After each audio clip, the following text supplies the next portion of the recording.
The Soviet Union was a nation founded on the breaking of barriers. First, it broke the barrier of historical primacy as the first communist nation. Then, it broke national and cultural barriers during its expansion period. And finally, when barriers were broken between it and the Western world, it collapsed. This is the story of the Soviet Union, the great experiment of the 20th century.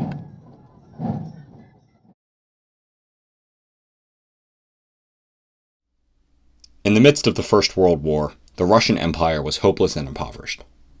Troops were sent to the front lines without weapons or munitions. Factory workers went weeks without pay, and even when they were paid, food shortages left the markets bare.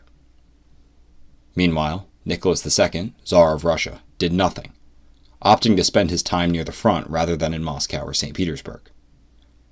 As a result, protests, followed by police crackdowns, became a regular occurrence. In February 1917, one of these protests occurred over the issue of bread shortages. But this was no ordinary gathering. Some 90,000 people had left work and assembled in the streets of Petrograd. They clashed violently with the military all day. An emergency meeting of the Duma, the Russian National Congress, was called that night, and in this fateful meeting, the people voted to depose the Tsar. The coming months were a time of political and social turmoil, as an inefficient provisional government was formed under Alexander Kerensky, a meek former lawyer. But with each uninspiring speech he gave, the Duma's confidence in Kerensky wavered. He still supported Russia's involvement in the massively unpopular war, and it was this issue that gradually broke the Russian people's trust in his leadership. During the period of political uncertainty under Kerensky's rule, Vladimir Lenin secretly returned to Russia. Lenin was the leader of the far-left Bolshevik Party, an increasingly popular group that advocated a Marxist form of government. Lenin had been exiled to Switzerland in 1907 due to his radical politics, but he saw growing support for socialism and secretly returned. His writings and fiery speeches stirred class tensions and gained popular support for a government run exclusively by the Soviets, or the local councils. In October 1917, Petrograd's distrust of Kerensky came to a breaking point. The Bolsheviks saw their opportunity and took it, occupying the seats of government with armed militias and a cry of all power to the Soviets. Lenin was immediately voted in as the leader of Russia, with near unlimited power. The first action of this new regime was to instate nationwide communist policies, with popular support from the lower classes.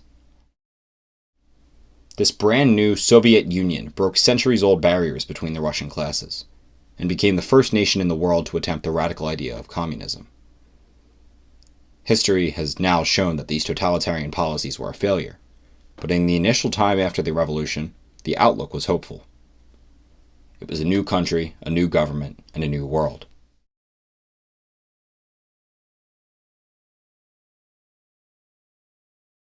But this hope did not last long. Selfish, ineffective governance caused even more food shortages than before, and set off a wave of smaller revolutions across Russia. Lenin's response to this unrest was one that would come to define the Soviet Union. He created a secret police force and imprisoned thousands of dissidents. When Stalin succeeded him in 1924, this system expanded, creating what historians have begun to call the Great Purge. Starting in 1929, Stalin's regime deported over 13 ethnic groups to the gulags, undeveloped, brutally cold parts of Siberia where the deportees were used as slave labor. Worked, starved, or frozen to death, the individuals from these ethnic groups were forced into silence. Vienā rītā es piecēlos, bija tāda zemgaliete. Viņa nakti bija nomirusi, visas tās tie vaļķīši bija ar asinim, un no abām pusēm. Tie abi bērni bija uz viņas uzgūlušies un aizmiguši. Es ar skalu stāvēju, un tad es otrais iekliedzos. Es teicu, sakiet, kur ir Dievs? It was a silent genocide, a targeted system of murder and imprisonment that would wipe out any deviation in the Soviet Union.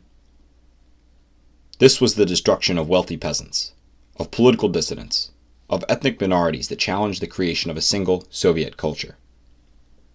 The effect was massive, as Stalin took a diverse, complex society and molded it into a monolithic culture defined by socialist realism, military structure, and Marxist beliefs. In doing so, he steamrolled barriers between once distinct cultures and areas. This systematic destruction most severely targeted the satellite areas of the Soviet Union, formerly independent nations which were invaded during or after World War II. One such region was the Baltic states, Latvia, Lithuania, and Estonia. Stalin annexed these regions through exploitative treaties, which allowed an unlimited number of Soviet troops to occupy the area. Soon, there were mass deportations, focused on anyone associated with Baltic independence. High-ranked state officials, military personnel, and former politicians were just a few of those watched and then removed by USSR troops. Moreover, the unique cultures of Latvia, Lithuania, and Estonia were broken down and replaced with Soviet propaganda. The oppression was so extreme that, when Nazi Germany invaded the USSR in 1941, Lithuanians welcomed them as liberators. Of course, the USSR later reclaimed these territories, and the Baltic states were ceded from one oppressive regime to another. In the coming years, this region, along with the Ukraine, which had been annexed in 1922, would suffer the worst under Stalin's brutal 5-year plans. The outer fringes of the Soviet Union bore the weight of rapid industrialization on top of large-scale imprisonment as part of the Great Purge. This imperial effort broke physical barriers, national borders, as well as cultural ones, as Stalin's regime forced the Soviet people into a communist ideal.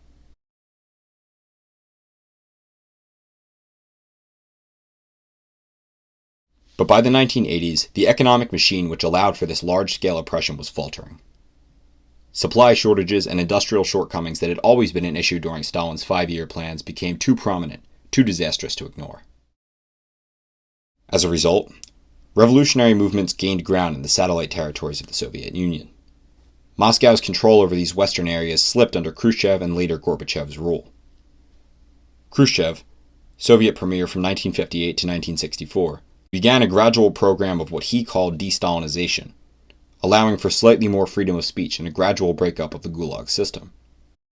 Gorbachev, appointed in 1985, took this process of liberalization much further. He believed in a freer USSR and a freer world.